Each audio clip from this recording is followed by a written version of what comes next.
This is my exact process for a second-hand PC flip on Marketplace for one of my clients. As with any of my clients, the first thing I ask is, what do you want from the PC and what will you be using it for? And this guy basically said, gaming and 1440p.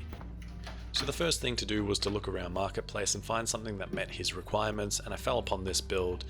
It had a 7800 X3D, a B650M, 32 gigs of DDR5 RAM, and basically this build was pretty much good to go as is. However, last minute he had a request to put it all into a white case. Now, I'm not a fan of black motherboards and black components in a white case, however this is what the client wanted, so I can't argue with that.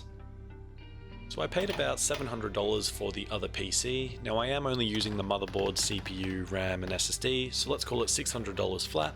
I then found a pretty good deal for this case. It was $50 flat, it was a fish tank case, and the client loved it, so I put the motherboard in, plugged in all the front panel cables, and then tried to do a little bit of cable management.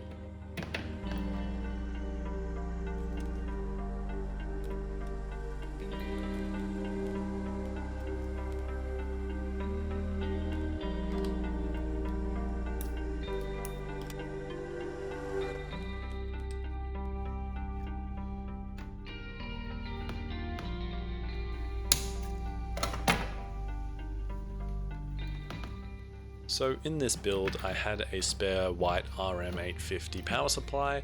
Now this thing was about $60, it was pulled from another build, and the first thing I like to do is kind of wire the power supply cables around the PC just to make cable management a little bit easier, as well as routing all the cables a bit more simple.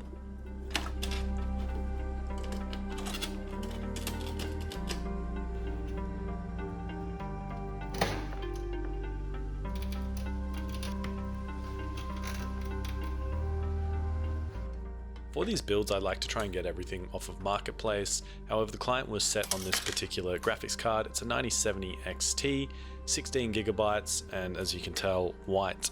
Now this thing is a behemoth, it looks gorgeous, and I do love it for the build. However, when you are buying brand new, you're kind of stuck to a set price, and I don't really like to charge extra on new parts, so I do it as a flat rate for what I buy it for.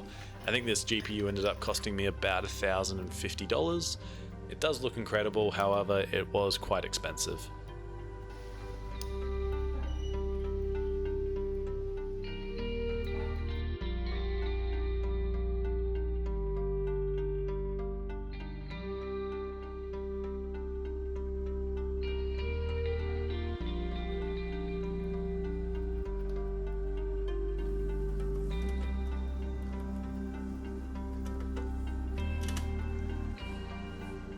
Now obviously the client is always right and they can do what they want because it's their PC, however I wasn't the biggest fan of the black motherboard, the black RAM or the black CPU cooler. All in all, I paid $1,760 for this build and I sold it to the customer for $2,100. I think it turned out alright, it worked flawlessly and he had no issues and he loved it.